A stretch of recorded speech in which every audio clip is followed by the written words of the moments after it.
takulandiranitu program ino ya Sports Arena kuchokera kuno ku Times Television. Mama sikonse mukhale ndine mkonzi ndi muluso wa program ino pitirani kachinziri komanso tu program ino sindindekha ndikhale ndikucheza ndi mzanga uyu Dan Maki.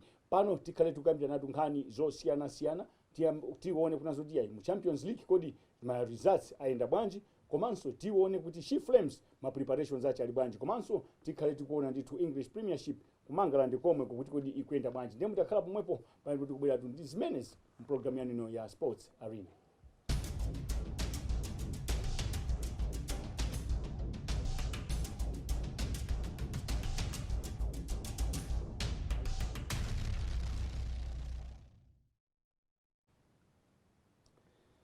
Kabino monga ndanena kaletu kuti program ino ya Sports Arena ndikhale ndikucheza ndi mzanga uyu Dan Maki. Pano tikhale tukambira nkhani zosiyana-siyana. Pano nkhani yathu yamba mwina mwachita khala yokhudza tu masewera amene a CAF Champions League pakati pa timu imeneyi ya Nyasa Big Bullets ndi timu imeneyi ya Platinum FC ya mdziko lija la Zimbabwe.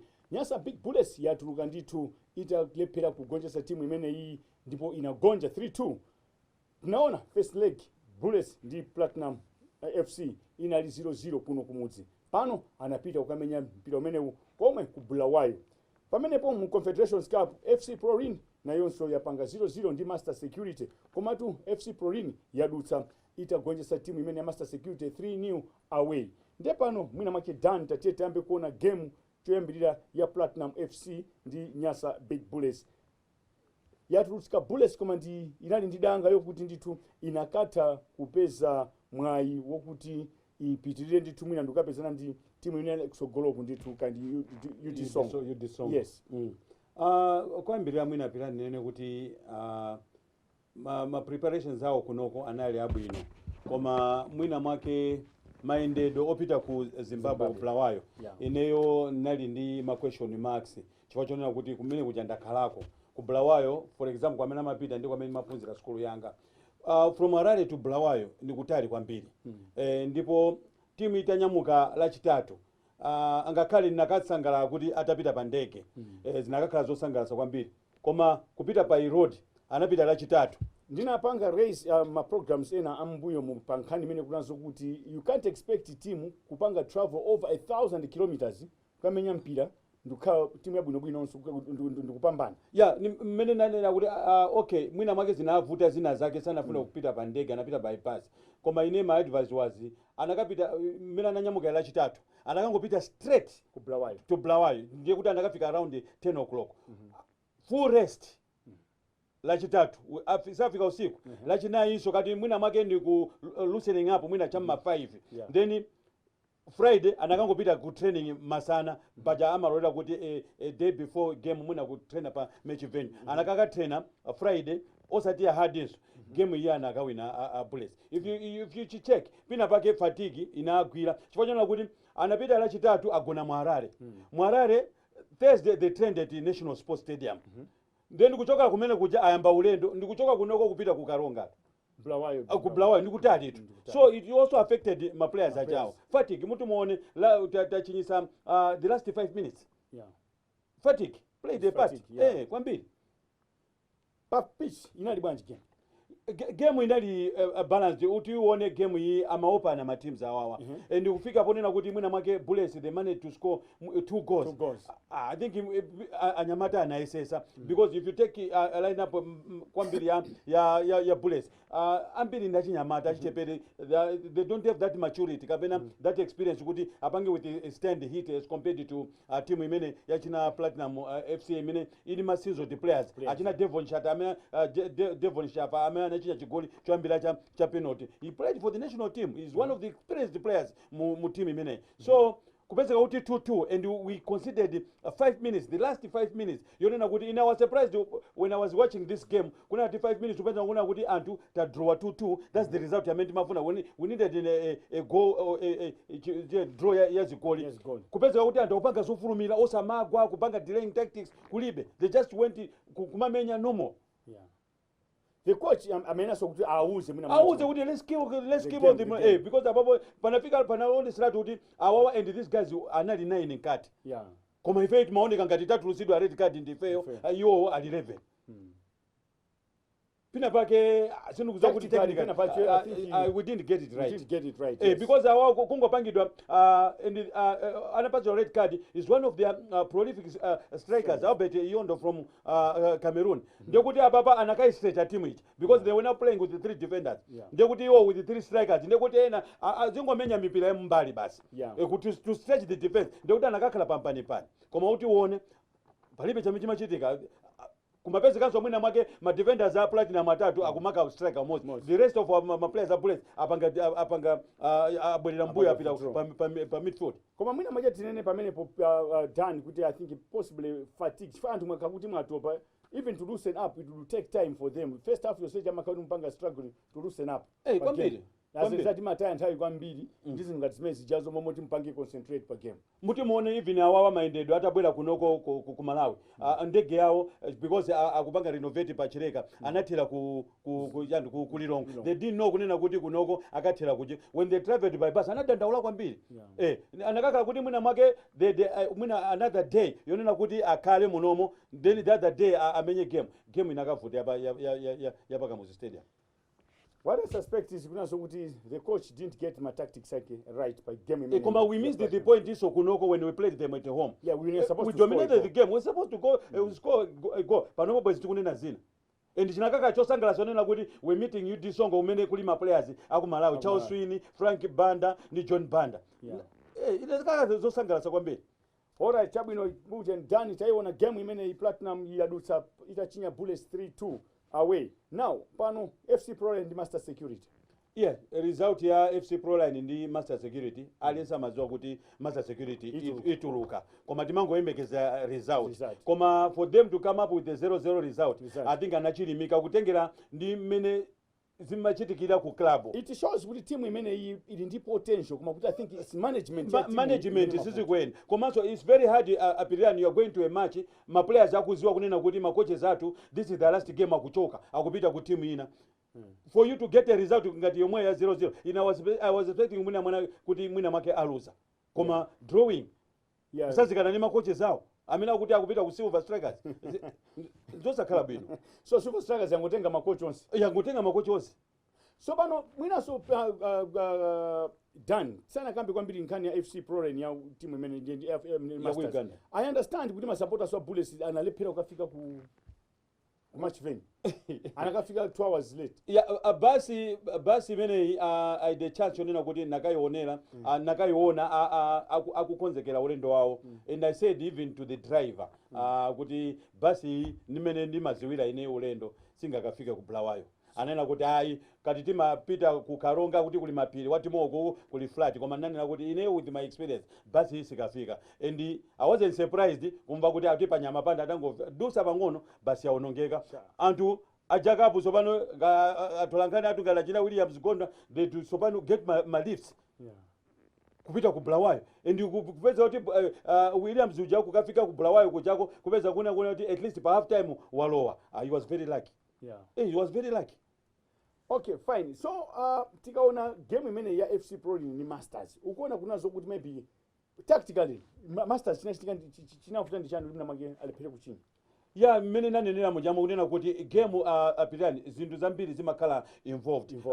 Mwina 40% mamenyedwa pa game. Koma outside the pitch mwina 60%. Yes. Zimakhala zokhuzana ndi game.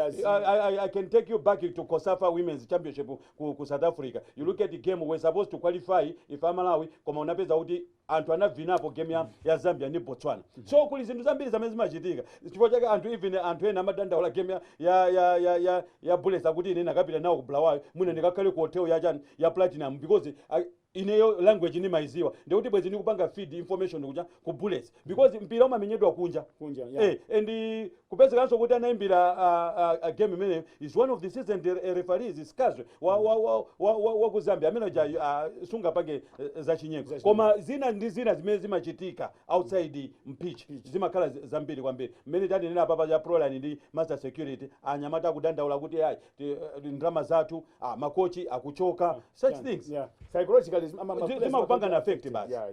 Okay, chabwino. Nje panopo tipunzirepo chani pamene patani. ya nene kuti kwambirira mwina pilani kunena kuti kulowa ma continental championships nzofunikira. If your football kuti ikwere, you are supposed to be joining this. Munaona mu 2004 pamene then Bakiri Bullets inalowa league yatu inakwera kwambiri. Even national team improved. Akuti Bullets was rated among the 8 best teams in Africa. Inali so you can actually see kunena because they qualified for the quarter final. Kwambiri komanso awa ma championships ngatawa amakupanga ndi gauge kuti league yanu ili bwanji. So ma leagues amene ali well organized, ma teams awo amadusa. If they were not organized, ma games you have to yugamba 3 koloko. Ena kulowa atukakoza ground pena kumenya Saturday and Sunday pomwe anzatu samamenya Saturday and Sunday. Yeah. So such things. Danny, I think apopo taiona nditu Champions League imene kuti kodi zinthu zikhale bwanji. Nde mwina mwache your last word pa Champions League imene. Pakali pa ntingo wapempa ma teams amene amafuna kulowa azilowabe koma let's plan properly. Kutelo koma teams anzatu maiko ena ambakali kukonzekera za next year. That's true, Danny. Chabwinodi zikuoneka choncho ndi to those who fail to prepare, they prepare to fail. Mungonera to Sports Arena kuchokera kuno ku Times Television. Program ino muli ndine Mkonzi Dimulutse Pitani Kachinziri komanso Sindri Ndeka ndikucheza ni mzanga uyu Dan Maki. Mutakhala pomwepo pa ilo tukubwera nkhani zinazotsatira mchigawo chachiwiri.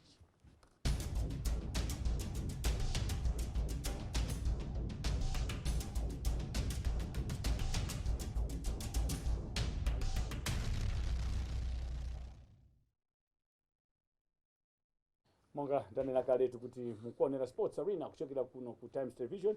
Program ino muli ndine Mkonzi Dimulutse Pitani Kachinziri komanso Sindri Ndeka ndikucheza ni mzanga uyu Dan Maki. Pano nkhani yachosatira ndiyo khudza nditu yayi Mashi Flames amenewa ali pakalikiliki nditu wofina kupita ku Olympic Games mdziko lija la Japan ku Tokyo imene kuchedwa Tokyo 2020 Olympic Games. Ndiye ma teams amenewa akumenya ma qualifiers. Lachitatu lino Malawi ikumenya tu ndi Kenya pa Kamuzu Stadium. Dan taiona Malawi sipano panopo is a full squad. Tema cha winga nditabita cha winga ma hitmen ma hit ladies Malawi, they are in the country. Zosangalasa kwambiri. Ndini chimwemwe kwambiri. Looking at Chitengereni coach Abel Kandawiri, it looks like the team has taken shape. Angakale mwina mwake pali ziwiri zitatu zimene naona ngati kukosa hapa. Our team is able to score zigoli koma tikumachinyisa because if you check my records akukosa hapa tinachinyisa zigoli 10 koma tinachinyisa 7. So you can actually see kunena kuti Abel has to work on how to defend. As a team, as individuals, because scoring zivute zitani tikumachinya and kubela kwa Tabita ndi chema atema amene atema ali ku Sweden, Tabita ali ku China. Last time anabwera nali mkampu, we played Mozambique, the last game against Mozambique tinaichinya 11-1 ndipo 11-0 away tinakachinya 3-1. Apa pakamudzi tinachinya 11-1 ukoko tinawina 3-0 and tema anachinya zigoli 5. Tabita sister, the older sister, scored 3 goals. Utakuona kunena kuti tili ndi team apirani. Even you check minus these two ladies tatapita kukosa hapa ma players amene amamenya jawo team ilipo.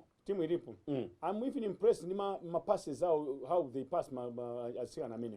Kwambiri. And yakwenda unazo nditu in terms of fitness level ya makanga kuti ili bwino kwambiri. Goalkeeping ya bwino, Samira Midu, what did this sunshine kuli Meskero wantopa, ma defenders Towera Vinkumbo, achoke ku netball abwere kumpira, akumati thandiza be kumpira kuja, kula china Solomo, Vinkumbo wa Blanta 0, china ndani Patricia Nyirenda wantopa, pa midfield tilinawo Bridget Nkuzulire, mwana wa Studio Gondwe, Chikondi Gondwe, akumamenyaso bwino, kusogolo a new catch from the Rough Diamonds yatsikana analibe club ameneyo ndi asimenye simwaka tinaona kwa mango chinya pakali pano. I think leso boti ampezela club koma if that lady analibe club koma kumachinya kwambiri kukosa but it shows kuna the talent in the country koma so the experience the Linda Kasenda team itilinayo. Okay, fine. Kuma approach yake ya Ebero pa game imene yikuona kuti ikali ya mtundu wanji ya Kenya. Of course anakhala cautious komabe asapange mistake ngati amene anapanga anyasa big bullets. At least we have to win this game at home. chisisi chama qualifiers nchimenecho kandi AFCON kandi World Cup win all your home games. Yeah, because playing away is always imakhala tricky. Yeah. So unaona mwina machakoza kumenya system yetu ndo anjebera. Yeah, I think sindikuziwa because apapa ndikaonesesa apapa tinima ataka zabu inokaoka Tabita Temwa ndi Linda Kasenda. Yeah. Or even if amenye ni strikers atatu abe will get results.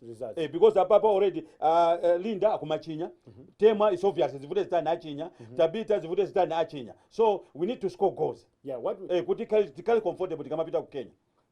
Kenya ukiona ndi timu ya mtundu wanje ukaifufuza dani. Yeah, menena ndinamo jamonena kuti anzatu amakhala akuziwa za fixtures za makonzekera. Kenya the last friendly anamenya ndi Ethiopia away from home.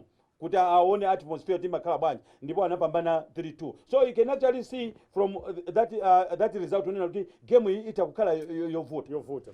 Kwambiri. And Kenya so I understand ni ma players ena amena kumenya kumaiko akunja. Yeah, natafufuza kweli mostly ni malocals. If they alipo I should be atika na wili. If not Mmozi. Okay. Koma, do you think that we have got a chance to progress? Yeah. The late atika nato alini chance kwambiri. Koma they need our support. Chifukwa last time tinaona game ya Mozambique antu anamba kubwera atamba kuti zigoli zikuvumba. Nakasema mamvira pa wireless antu anabwera sopano kulowa. Chifukwa in other countries ma games ngatawa amakhala aulere. That is why mapeza kuti antu atani azaza. Koma kunoko nangasiti malipirisa. Mwina mwake atabwera ndikafika bwino. Konena kuti ndi mwamene antu madando achuluka kwambiri ndrama zikuvuta. Kuti abwera za support atsikana.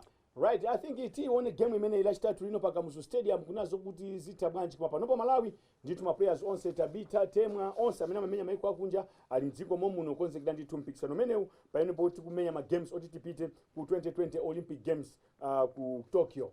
Nde pano mwina macheti taona kunazo kuti ku Mangalande kuli bwanji dani tione English Premier League some of the games Manchester United 1 Crystal Palace 2 Bournemouth 1 Manchester City 3 Liverpool 3 Arsenal 1 Tottenham Newcastle 1 dani panopo tikuona kunazo kuti ai Manchester United second loss in a row kuluza ndi Crystal Palace 2-1 if you can't beat team ngati Crystal Palace do you think team imene is ready this season? Yeah, because last time anaponya penalty Pogba. Anto anamutukana kwambiri. This time around ananena kuti tike wakonko ku Mangalande Rashford waponya akutukanidwaso kwambiri pa social media. Koma under social the last 15 games under social awina magame atatu adraw atatu aluza 9. So nakandi kunena ine kunena kuti social even the coming in of Lampard ku Chelsea. These clubs are too big for them. Maganza kuti mwina makana kakala ma assistant kai mwina make ma results anakabwera because ababa utakuona kunena kuti ma players alipo koma kufunika munthu okwima ndito mose. To organize the team is not easy. And ababa hitman wao Lukaku apina pake anakaka kuti kamaponya koma nali ni positive impact kusogolo kuja utione pakali pano akudalira mashawo akumavutika kuchinya pano ne Manu zidalira ma penalty. Koma 3 games 4 points I think is not a good result. It's not a good result for social. And playing at home. Yes. And if you can't beat it teams like Crystal Palace ndio ukatenga kuti yeah. Right, titaiona game inapa ndio kuza Liverpool yakuntha Arsenal 3-1. Yeah, zingali zosadabwisa kutengera ma statistics amene alipo between Liverpool and the Arsenal because Liverpool pali pano are unbeaten in 8 games against Arsenal. Komanso Arsenal sinawinepo pa Anfield in the last 6 league games. Ndipo amachiniza zigoli zopitira ziwiri. Ndi ababa ndata prior to this game ndatawereka zibezi ndikuzapeza kuti sina dabwisika kuti 3-1. Arsenal naso sizikuyenda. Yeah, Arsenal sizikuyenda na yonso yamenya 3 games kwa at least ndi 6 points. Bolani. Unlike Manchester United. Which is now on the position number 5, 3 games 4 points. Yeah, at least they are trying. Ndipo tunaona Nyamata vuto Arsenal kuliona lili party. Because chaka ijumakala vuto ndo. Yeah, timamenya bwino koma taluza. Timamenya bwino taluza. I don't know kuti kuzapite mwina mphunzitsi ngati Mourinho mwina players awa azakale ndikaisa zikoziwa unena kuti I think if we are playing games we have to win games. Chifukwa amangomenya kangati for the sake of playing. Komano Liverpool this season ukiona bwanji last season senamba ndi moto kwambiri first round koma second round zopeza zokuti mpana kuphumisha dosatenga championship. Yeah, ndikanena kuti ligi pakali pano is too early chifukwa chonena kuti chosangalatsa chonena kuti Liverpool Jurgen Klopp sakumasinthasintha line up. So anyamata ajagwirana from last year has gelled up. Mwina mwake mpikisanoso ukhalanso ndi Manchester City because Manchester City nayonso is unstoppable yachinya Bournemouth 3-1 koma yeah niyosangalatsa kuti onenso Manchester City nyamata Guardiola sakumaisintha kwambiri. Same players amene akumamenya ma games abjawo. Yeah, komano ukayionesesa Manchester City ukuona kunazo kuti mwina mwache season ino memwe yambiramu ndi last season mwina mwache koza kukhala ndi danga lotinazo kuti ndikukhala ndithu ma contenders a English Premiership. Kwambiri Manchester City ali ni winning mentality. Zivute zitani olo game ili pa 1-0 akugonja at least they will try by almost kuti china chake chichitike basi. They got the winning mentality and position wao ndwabwino kwambiri. Competition ikalabe pakati pa Manchester City Liverpool. Koma let's not rule out the so called big guns Manchester United. I think azukira nditu Okay, koma tationa game ya Tottenham nayo. Tottenham yaluza 1-0 ndi Newcastle. Game yosangalatsa kwambiri. Ndipo makochi zena maganiza.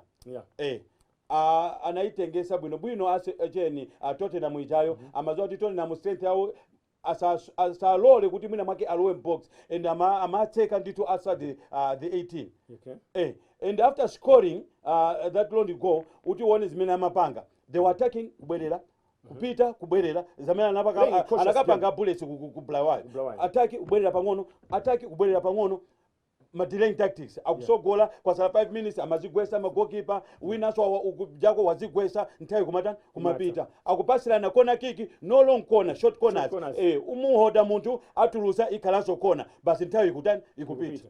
I think imene problem imene kwambiri ili ndi Malawi football pena pachi ma delaying tactics stimazo kuti amayenda bwanji tikufuna tipange defend but when we are supposed to attack nthawi amene tikunayo tete apange attack timapanga defend now on a counter attack basi wagola.